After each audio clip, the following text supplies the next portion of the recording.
Welcome on into another edition of the WyoNation Roundup. Greetings to you wherever you may be. I am Chad Smith, your host for tonight. Joining me to my right, Mr. Shea Foster. Sad you had to think about that for a second there, Chad. Good evening, folks. How are y'all? I did. It could be backwards, right? The screen is probably left, really. And below us, in Brady Bunch style, is Mr. Brian Stevens. Howdy, howdy. Go there with a little bourbon, which we'll probably talk about before the show is over. Zach is already in the chat. Look at this guy. He's ready. Oh. He says, go Pokes. Go Welcome Pokes. on in, Zach. So, everybody, if you are watching this on Twitter, don't do it. Head on over to @WyoNation blog. Hit the link for the YouTube where you can be cool like Zach and get your chats and your predictions as we look forward to this football season onto the stream here. And then while you're at the YouTube channel, hit that like, hit that subscribe. Many people watch the show, but most of you are not subscribed. So subscribe, get your alerts as we are ready to kick off a season. It's 1 week from tomorrow. Wyoming will be playing at Akron to kick off the 2025 football season. So we'll be doing weekly shows. We'll be doing post-game shows. So, yeah, subscribe. Some people say slam, right? Smash that like button. Don't smash it. Just, kindly push it. We don't need to smash it. Yeah, see, Brian gets it. He watches a lot of YouTube. Everybody wants you to smash the like button. I don't want you to. It's too violent. Too violent. So, all right, boys. So, we are here to do kind of a prediction show. And I didn't really give you what I wanted you to predict. It could be anything. We'll kind of go through your predictions and your proclamations. But first, let's do a little housekeeping with some of the news that's leaked out since camp has started and since Shea and I did a show. I guess the one big thing is highly projected, highly coveted running back Patrick Broadway, a freshman. He did blow out his knee and will be out for the season, unfortunately. A lot of chatter about him in the summer and at the beginning of fall camp. This is a weird one. I was reading the initial injury reports, and they came out initially as a hamstring injury. And then the next day they said, oh, no, it's an ACL. So I've never heard of that one. Have you? You go from hamstring to, oh, no, it wasn't his hamstring. It was his knee. He blew maybe it out, both. tightened his muscles. Yeah. Yeah, maybe both. That's true. Maybe he did both. So that's unfortunate there. Other injuries, Wyoming has so far during fall camp doesn't have anything too significant since camp has started. Bogar, the defensive end transfer, he has something wrong. Like he broke a metatarsal in his hand, and it's not sure how long he's going to be out, but he has had surgery on that. And so we'll just have to see how much pain he can pay through. Yeah, and from the reports, it looks like that's only going to be like a week and a half that he's out, which is surprising.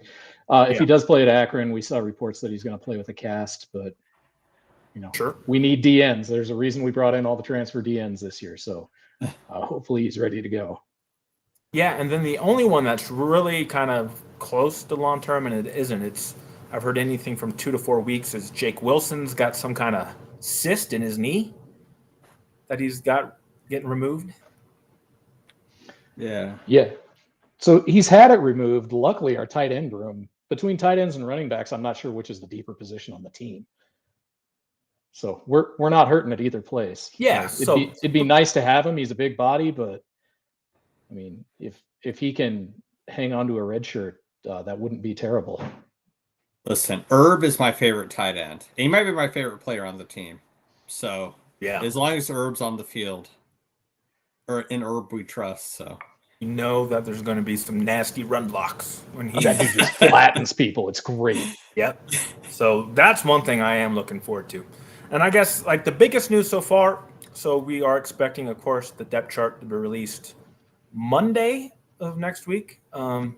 We will have a show either Monday or Tuesday breaking that down because really we can't really say much until we know how this is going to flip. But the biggest news right now out of camp is that Landon Sims has been announced and will be the backup quarterback for Caden Anderson. Gage will be third string. And then the idea is Drew out of Gillette will redshirt this year, which I think is obviously the best thing for him and the program. Yeah. And from everything we're hearing coming out of camp, Drew is like talent-wise, he's the number 2.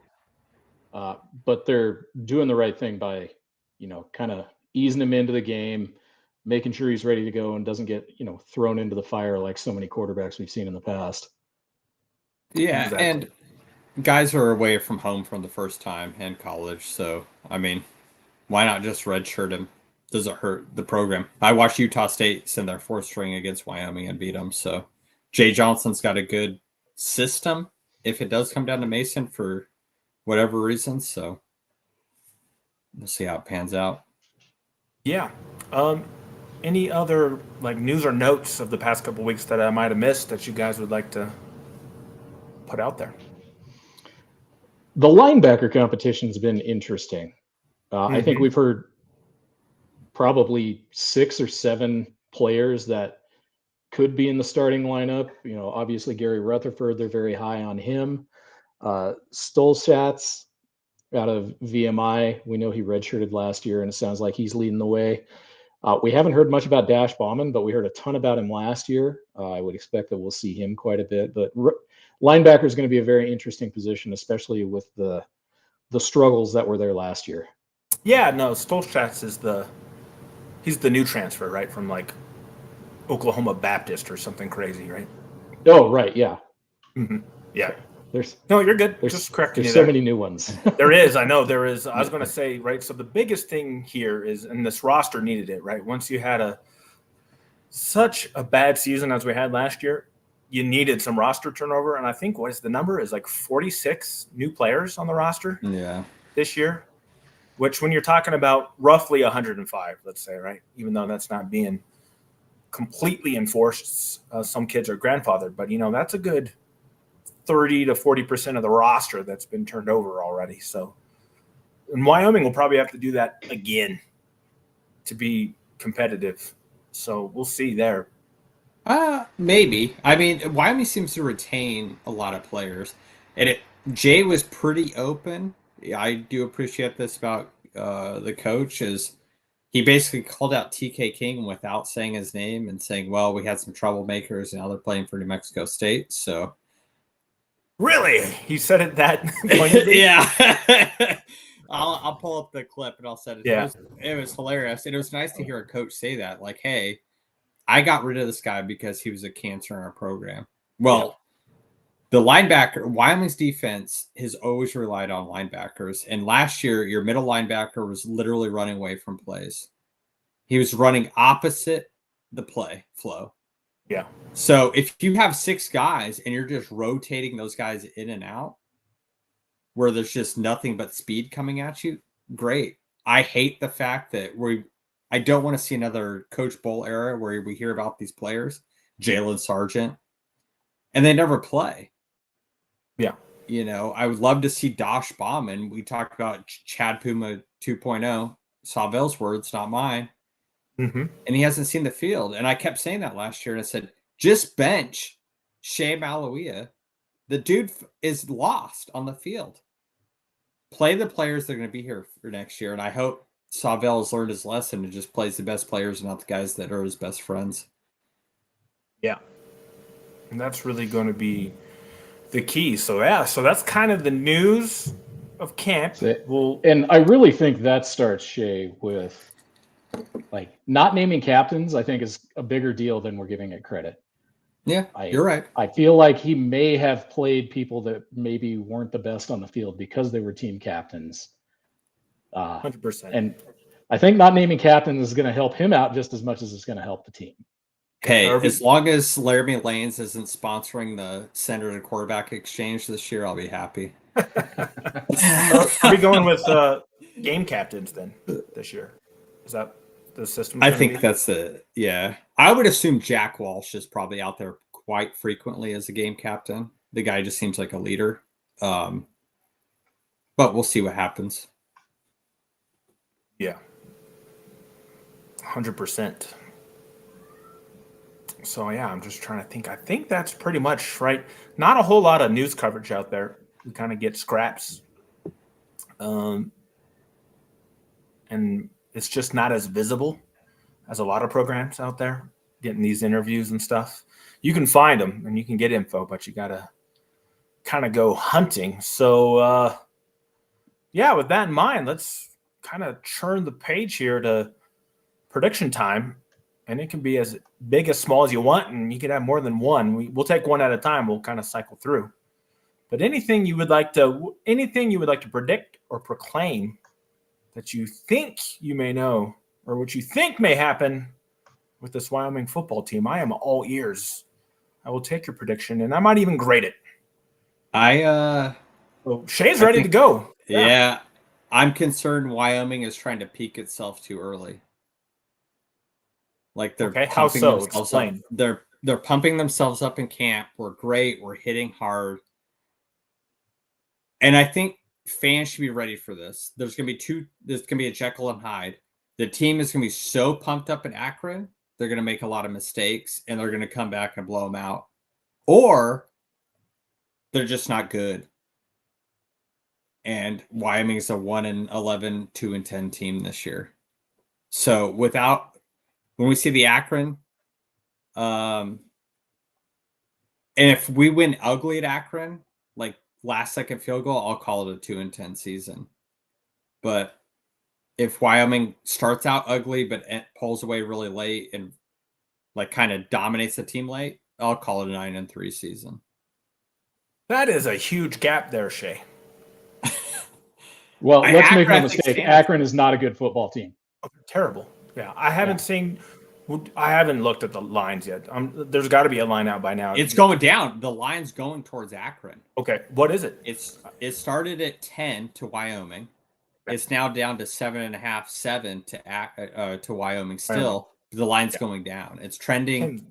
10's way too Akron. much. That's a crazy number for Wyoming on the road. I mean, we've been pretty bad on the road for the past few seasons. So Akron can't get in the classroom, so I don't know if they're in the study room either. Yeah.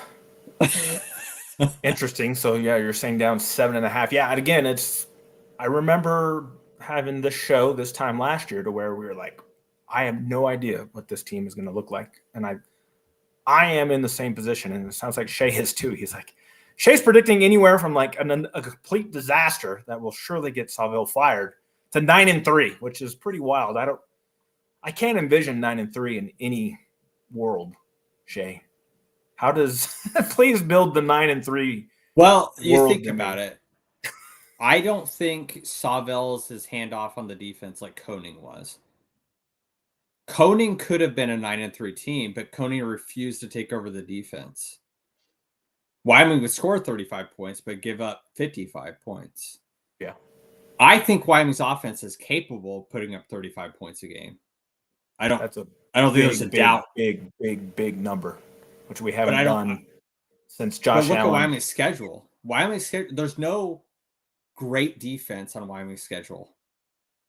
Sure. There's no great defense. So Wyoming putting up 35 points a game on offense isn't unheard of. Or not. They can do it, but is the defense going to give up a ton? Yeah, so let's just remember, this is something that I've written on for 15 years now, it seems like. Yeah. In the Mountain West the magic number is 30. To be a Mountain West title contending team, you have to average 30 points a game, which we've only done once, and that was when we hosted the title game and lost at home. So big jump. So, Jeff's got a hot take for us in the chat. The offense would be the best part of the team. There it is. I can't say I disagree. There are just too many question marks on defense right now. Yeah. Now, I think the defense has the potential to be the better side of the ball. But from what we saw last year, I mean, I don't trust. Like Jeff said earlier in the chats, there's a ton of transfers on the defense. Just a massive amount. There's maybe 3-4 guys on the entire defense that saw time last year that will see time this year. Sure. Yeah. It is that big, and we'll see exactly, right? That's why this depth chart is going to be fascinating to see. Yeah, and that should come out Monday. Yeah, it'll be Monday at the presser. The first thing you'll get is, the reporters with their camera phone pictures of it, but it will be posted soon after. But that's the best part is they take the picture. I will say, I've been very upset. Shout out to Jake Davies, who was thrown in the fire last year. I'm really upset that Caden Barnett hasn't taken a lot of heat for the absolute ass play he's had at right tackle last year. I mean, it was terrible. Well, I don't like Jake Davies. So. Yeah, but I don't like Jake Davies taking all the heat because I watched Caden Barnett get run by and lay on the field against Idaho. So I hope there's more. Now, to give him credit, Caden Barnett is a hell of an interior lineman. Great. Not at tackle. He was out of position to tackle, though. He was way out of position. We'll see. We're into prove it mode, right? I think with a lot of things. A lot of guys, I don't want to hear talk, right? That's the same thing. That's my main concern about Savell is he likes to talk. Bull like to talk about nonsense, right? Like you said, hey, this player's great. Like we heard about Jalen Sargent when he was a freshman. Well, now he's a senior and he's finally a productive player. Took him 4 years. Now, is that his fault? Probably not, because Mike Grant's ass. Because Mike Grant. But yes, so that's another thing I'll bring up here, and then we'll get into more predictions. But very interesting. I was reading some quotes from Boyd, the cornerbacks coach, and he was saying, well, our quarterbacks are a lot better now because we're actually facing wide receivers who know what they're doing.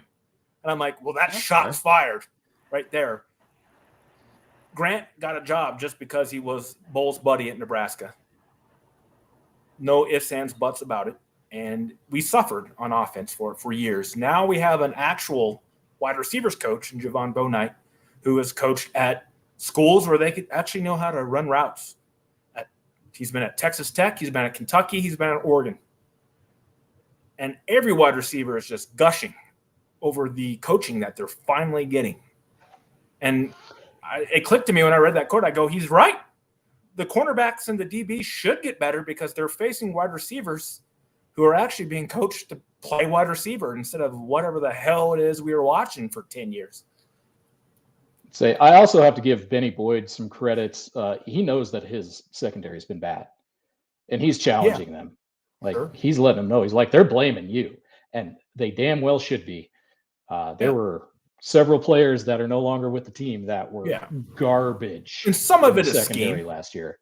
Because we give and some of it is they're on the field for 40 minutes a game. Oh, sure. Yeah. 100%. They had no depth, right? So those guys couldn't. And there was no depth to corner. They couldn't come off the field. Yeah. Yeah. So it is. It's just going to be fascinating. There's a lot of things. I mean, right, with proper coaching, this team could be, a bowl team. I think that's probably the ceiling. I don't see a 9 wins as like, come on. Not to bust Chase Shops too much, but if that happens, I'd be floored. Absolutely floored. So my big prediction on the year is Caden Anderson's going to average 250 yards a game through the air. Oh, Jesus. Okay. Joe Tiller days. Here we go, Brian. Joe, I said 250, not 400. Jeez. Let me see when's the last time that even happened. I don't even know if Josh Allen threw 250 a game. Josh Walwork has entered the chat here, boy. Yeah, I know. Yeah, he might be the last one. In fact, actually, I do have a chart. It's somewhere on my computer. Hughes. It might be Jeremy Hughes. It's still on. I still have a chart somewhere. Let me see if I can find it. Because remember, I was charting quarterback production for a long time. It's Walwork or Hughes. I guarantee it's Walwork. And I think like the highest I ever remember seeing was like 220 a game. But let me. I don't even know if I could find this thing. It's a blog somewhere. If you said it was 220, it's got to be Hughes because Hughes didn't have a running back. He only had Ryan Yarborough. Let me see if I can find it. Brett Smith was the last one that did it. Well, he didn't do 250. Bramlett was close. Brett Smith did 252.4. Oh.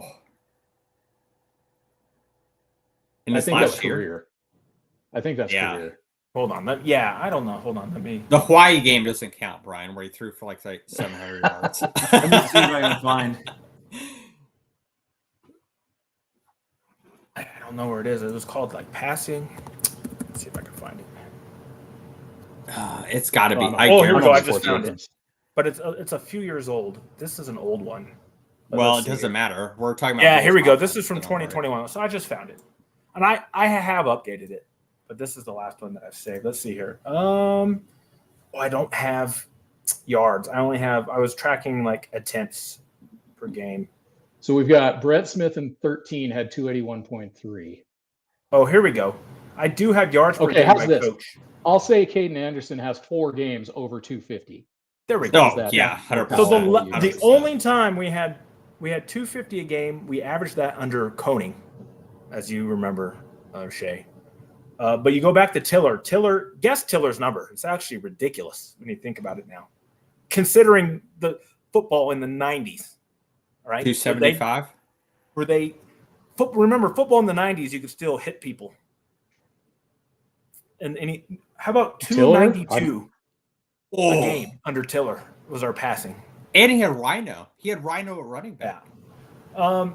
And that was a Marcus dynamic passing offense. And then Bowl was 175, and that was after year 8. Jesus Christ. Jesus. So I'll find the updated chart. I know I added Savell to it too. At least Mike Grant was such a good wide receivers coach that now he's a running back coach in FCS. What a worthless douche. Here we go. Jeff's got some. He says 226. I think that's a respectable number. But yeah, If Caden does that, 250 is pretty easy, right? Because you got Hawaii on the schedule. You got Nevada on the schedule. You could put some numbers up against some people. You got Akron, Northern Iowa. Yeah. Air Force, maybe, right? I mean, I don't know this Air Force team. San Diego State. They're Brett Smith not good. threw all over Air Force every time he played them. So yeah, Air Force DBs have been pretty decent the last couple of years, though. Yeah. So interesting, but lots to talk about, of course. There. So I thought that was interesting. So maybe our DBs are going to get a lot better because we have wide receivers are running actual routes. And not slants and curls. Yeah. No, we would have loved it if they ran a slant. Yeah, actually, that's true. They never ran slants under Vegan and all those guys. And 5-yard outs that Evan liked to throw to the other team. I don't know. What Caden had the most passing yards at New Mexico since Cam Kaufman in 2015. Yeah. There's no defense on the schedule that is that great that Caden can't put up those type of numbers. Yeah, I mean, and he throws a good ball and he's on time. But now the question is, right now people have film on him. They've had a whole offseason to study him. Now they're going to be scheming, right? So he's going to have to adjust. But I don't think he cares. Starter. He's a Quinn Ewers. He's any Texas quarterback. He's a great schemer. He can see the field. In the NFL, it sucks. But in college, he's going to be – I don't think he cares. Okay. Yeah, no, we'll see. I mean, I don't know. I'm just saying it's a question, right? Like a lot of people are saying that he's a slam dunk. I don't know. I don't know if he's a slam dunk to be a quarterback who's going to be in the upper echelons of the Mountain West. Honestly, I'd take Colby Kierkegaard's numbers in 2014. He was the best quarterback at Wyoming outside Josh Allen. Yeah, it's really crazy. Yeah, we've been starving for a good QB for quite some time. That's for sure. Well, I can't predict that a year from now,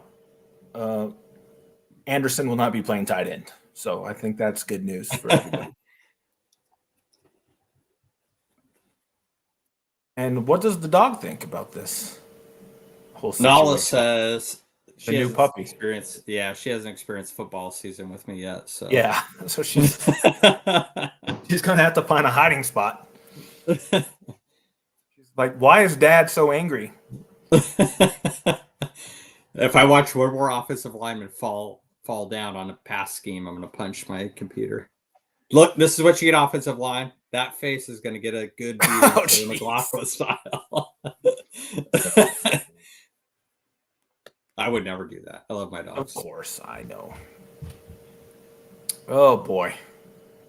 Yeah, I'm trying to think if I don't really have a prediction because I don't know, right? I don't know. I have no clue what's going to happen. I've got one more for you that might be a bit of a hot take. Okay, let's hear it. I'm all Evan for it. Svoboda will have more touchdowns as a tight end this year than he had as a quarterback last year. I'd take that. I'll take What that. is that number? 5. I don't know. Again, I'll take that. I'm on the bandwagon. There is no proof he can play tight end. I just think We have no idea. He's not that athletic in terms of. I think the wide receivers, or he's take not away, agile. How about that? I guess is. I think the wide receivers take away the safeties, and I think Evan's straight line speed is too much. We're If there's talking a safety over the receiving top- touchdowns, Brian, right? Yes. Because Yeah, but I think I think he's going to break a few. they he is- say they're not going to he is use him in a the Wildcat, Fast dude. but I would be shocked if Use we him get in the down to like a Wildcat. 4th and 1. They're going to run his ass out there. I A would, Wildcat, which is 100%. fine. But then everybody and their dog, including Shea's dog, will know that it's coming. So that's the problem. But that's when you Josh Allen had a play against New Mexico where you That has a question. now let's stop.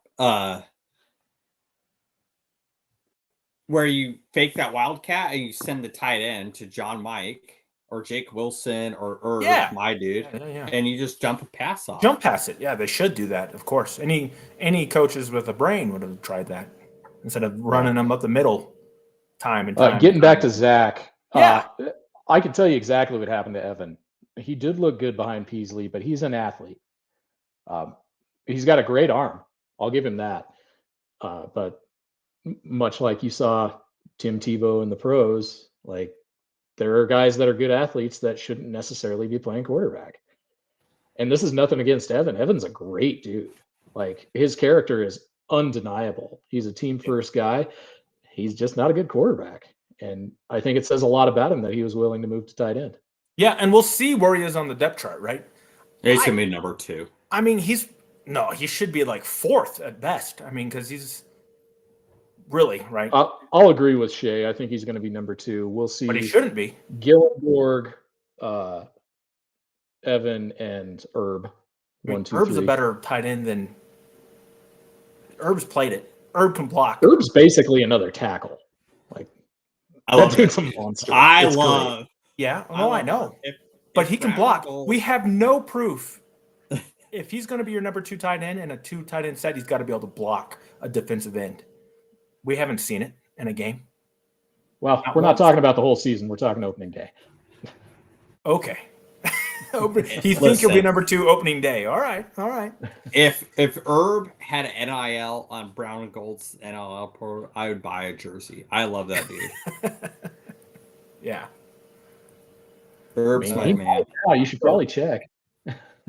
Yeah. So, I mean, again, we can't really say a lot because we don't know. We have no idea what the coaches are going to do when lining these people up.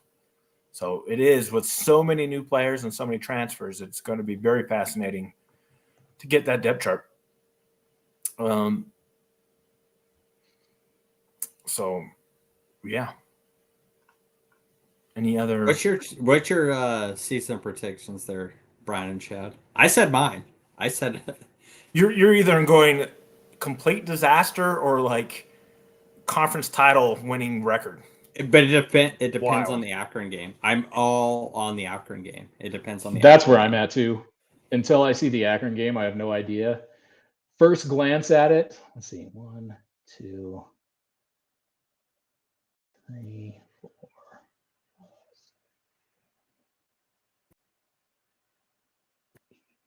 I've got 8 and 4 best case scenario.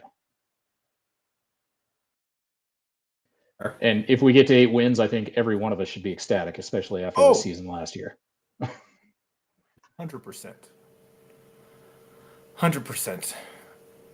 Yeah, I'm thinking, I mean, you could win 8, but you're going to have to be just so much better than what we saw last year. And I don't know. If you look at it, Wyoming lost 4 games with 10 points or less. They're a 7-win team last year. So 8 wins, I don't think is out of the question. I just don't think they have the leadership to get to 8 wins or 9 wins. I don't know. Yeah, no, that's where I'm at. I don't trust the coaching staff as a whole, and mainly, right? It boils down to Bowl and Savell. I don't trust them. That's fair. Because now we talked about this earlier. You brought this up. I don't know if Savell is going to slap Bowl around and say, "What the hell are you doing?" He should, but I don't think he's going to do that because of the guy's last name. Well, something happened last year, the last 4 games. Something happened with Aaron Bowl. Now, whether his dad beat him or Savell beat him, the defense changed the last 4 games. So I don't know. If we see the defense of the last 4 games with what we had on the back end in the middle of the field, 9 wins is probable. Now, if we see the first 8 games of last year, then yeah, it's a 2-10 team. Yeah, so it is. It's just wild that we don't know. This is the new era of college athletics, where you just don't know from year to year, unless you're like Ohio State. Shea, I just figured out why you can't find Herb on the NIL portal. His first name's Justin. Oh. I love that dude. He's the man. Yeah. He's great. So yeah, feel free to hit up Athletes Thread. He's got all kinds of stuff on there. Okay. Well, there you go. I'll get something. I'll support him. Between and him what and does that Ron sound? I've never Stafford. even heard of that. What is that for everybody out there, Brian, if they want to support these student athletes? So Athletes Thread is where you can buy merch with players' names on it. If there's a specific player that you want to support, they've got jerseys, hoodies, T-shirts, all kinds of stuff. And as far as I'm aware, the money goes directly to the athletes. So like, you can get a Wyoming jersey with Herb's name on it for $120. Okay, nice. I'll get a hoodie. Say hoodies are $65. Perfect. Nice. I'll support him. He's one of my favorite players. He might be my favorite player on the team.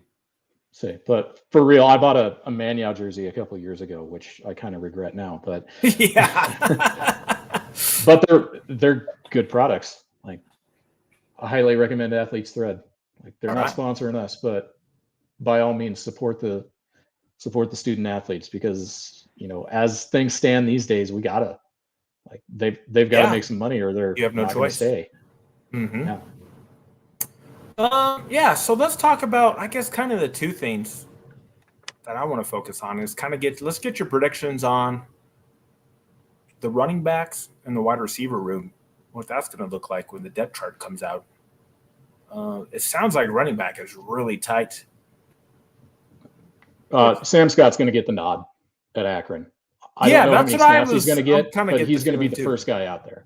Yeah, that's kind of my feeling too, which is surprising to me, considering how he was treated last year. And I don't know. I thought I read something where he was battling with some kind of bane up during camp here still. Yeah, he had a bone bruise towards the end of last season, if I remember right. That's it. And I think they said it's still not fully healed.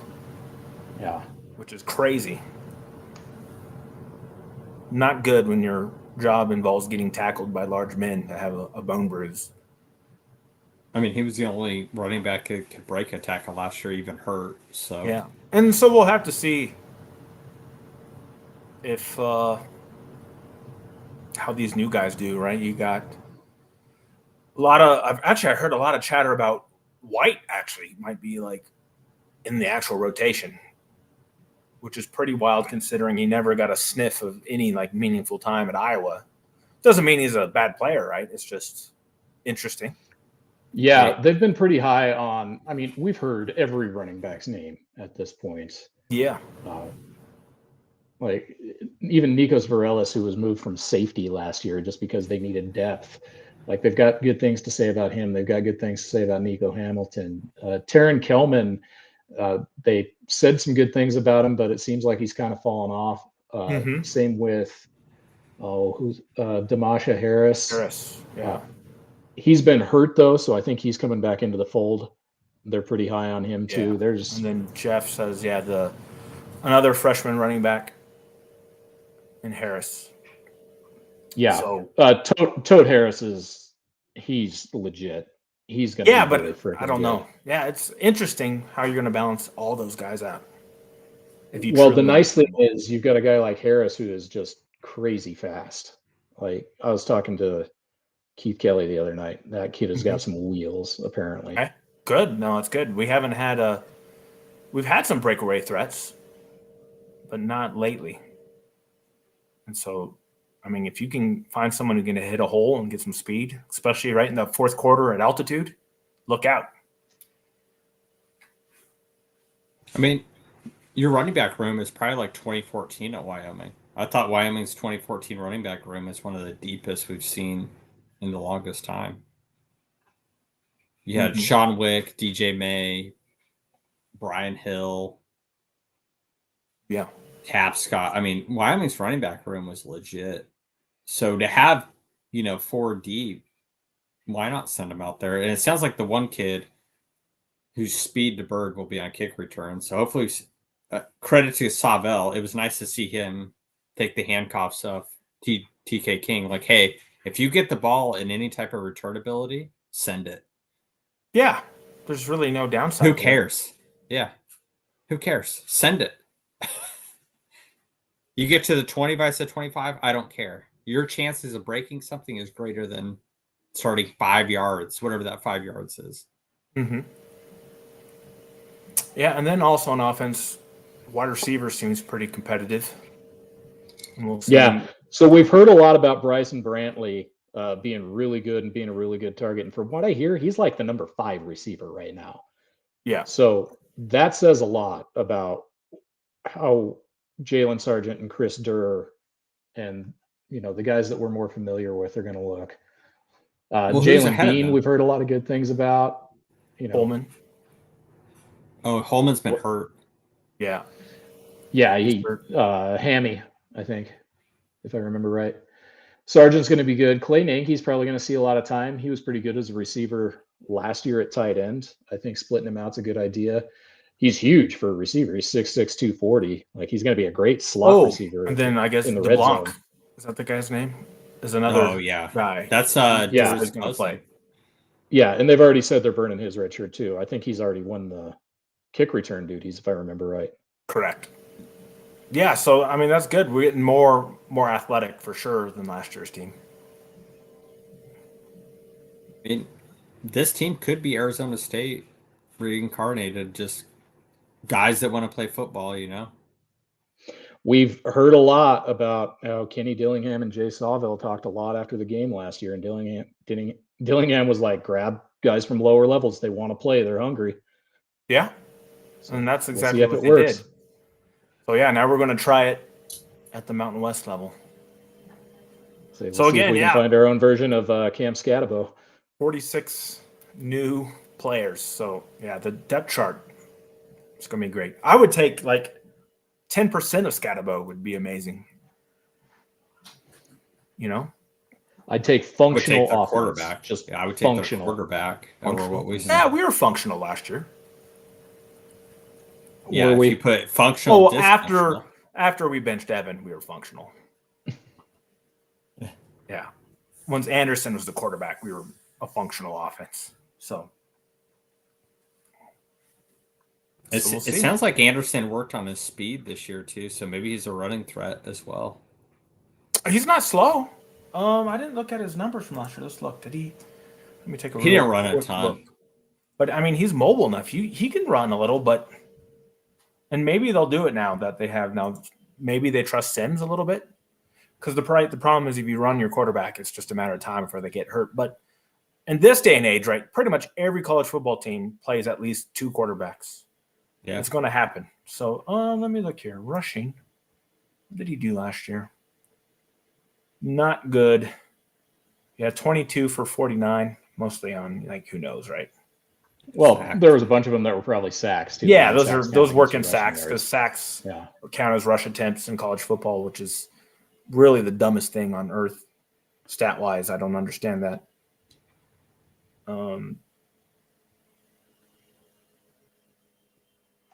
Yeah, and Svoboda was just as bad. How about he had 109 rush attempts for 237 yards? Yeah, that is actually crazy because he took a lot of awful. sacks. Mm-hmm. So, I mean, a third of those are probably sacks. I mean, he got sacked so much. But he only averaged 2 yards a carry with sacks included. So, I mean, ooh. You're going to make my blood pressure go up, Joe. Brutal, man. Just absolutely brutal. Chase is in the house. Welcome on in, Chase. Says, same type of quiet comments we had in 23, and I personally have a good feeling about this season. Okay. Is this your burner? Shay, are you Chase? No. Hey, man, I'm drinking the Kool-Aid, too. I can't not. I'm not afraid to put my name out there. I know. Well, I hope you're right, Chase. I really do, right? Because we don't like getting. Last year was brutal. I just to give you an idea of how much they worked on the defense, we currently have 8 D tackles and 12 DNs on the roster. Yeah, insane amount. I think we had 6 DNs last year. Like they brought in a ton of people on defense. Oh, I didn't think the defensive line was terrible last year. Oh, the defensive line got 0 pressure, like none at all. Yeah, they were. I think I saw a stat. We had underachieving. 21 totals. We had 16 sacks last year. To put that into perspective, Boise had 63.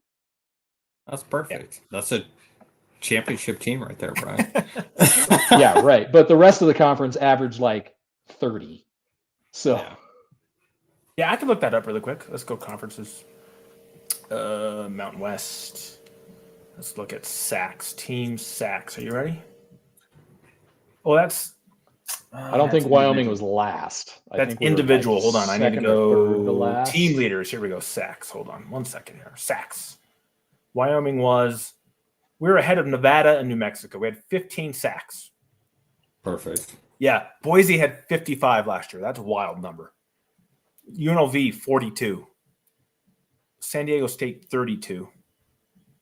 I can go back. Let's see. Wyoming the year before had 24. Then 37 and 22, right? And then we were 24 and 21, so that's bad. COVID year I won't look at. 2019, 31.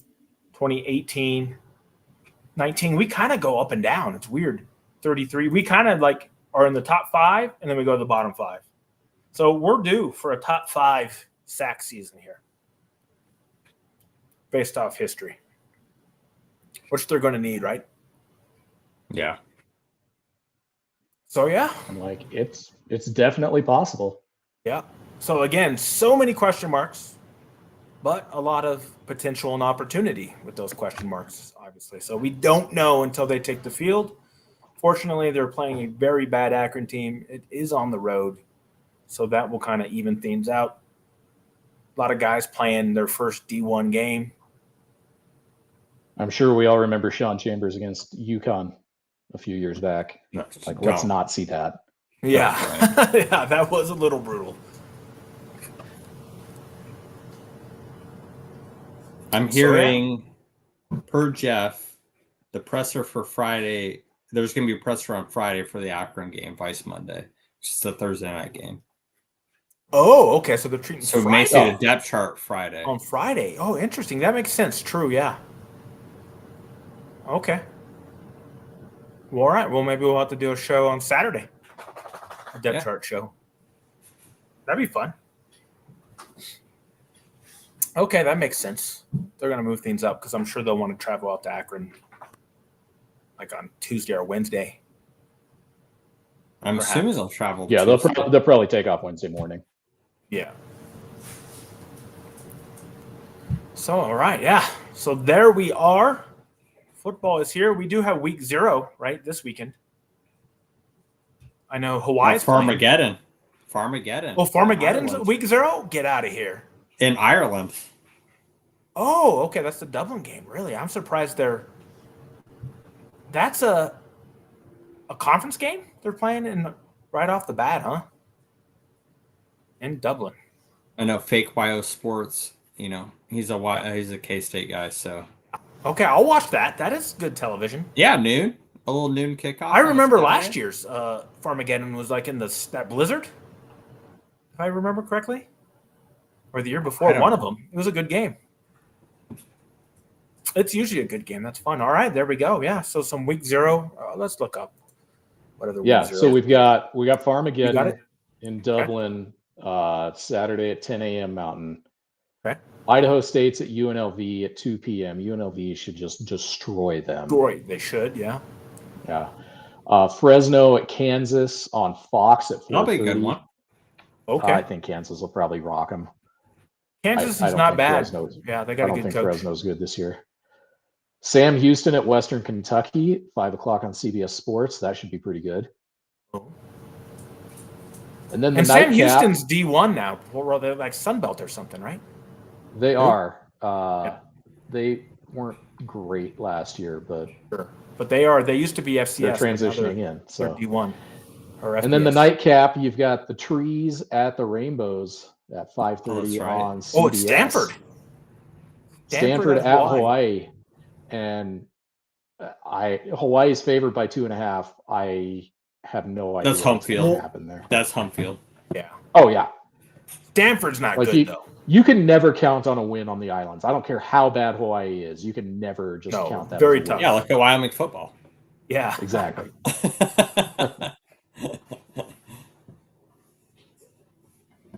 All right. Well, yeah, some pretty decent week 0 games then to whet your appetite before next week. So yeah, it's good. Finally, it is back, college football, and I think Brian likes to start a college football even better because that means college basketball is really close. It's getting there. Hey, I'm a football guy too. I know. Say Well, on the on the basketball front, we are planning on getting interviews with all of the assistant coaches before the season kicks off. Okay. So And do you be on the have lookout any for that. intel, Brian, on like the basketball schedule should be coming out here like really soon? It came out end of August last year, so Yeah. I'd say we're probably at least a week out. Okay.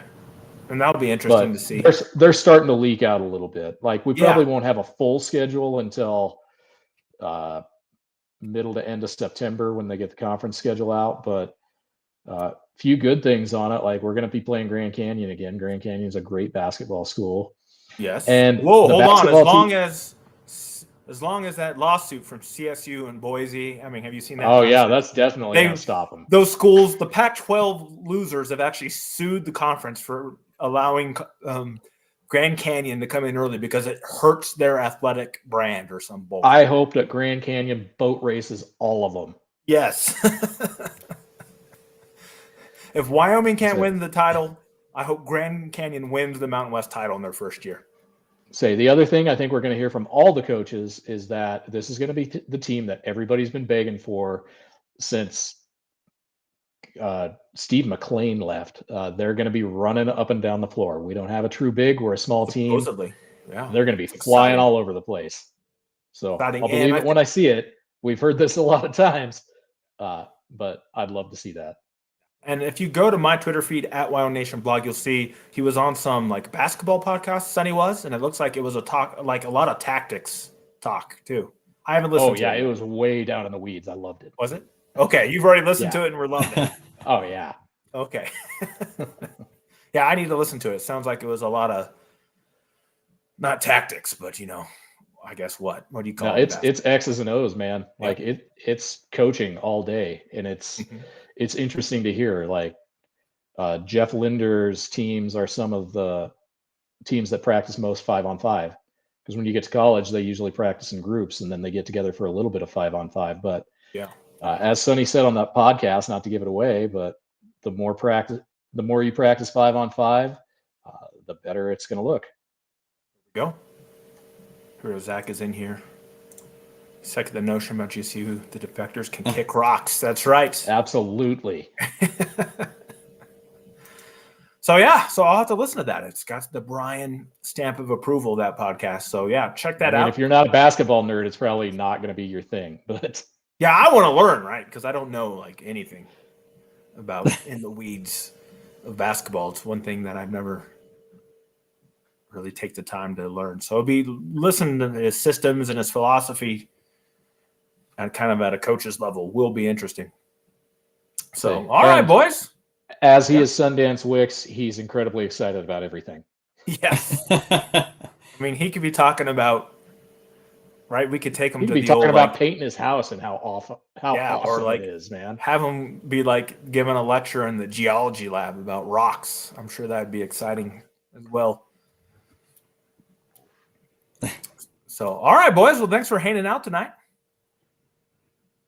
And yeah, we'll do a depth chart show. I guess it could be as soon as Friday or Saturday with the press conference getting moved up. Thank you, Jeff, for that insight there. I never thought of that. Even with the press conference moved up, probably early next week is probably a better call, just to space it out a little bit. They'll drop the depth chart. Yeah, I think they will. No, I meant our podcast, not. Oh, I see, but we'll see. And then, should be a post-game show on Thursday. We'll have to talk to these boys about that. See if we can get Brad on board. We can't miss. Well, Brad's actually got to show up. I mean, he's always golfing or out of state. Yeah, he's got.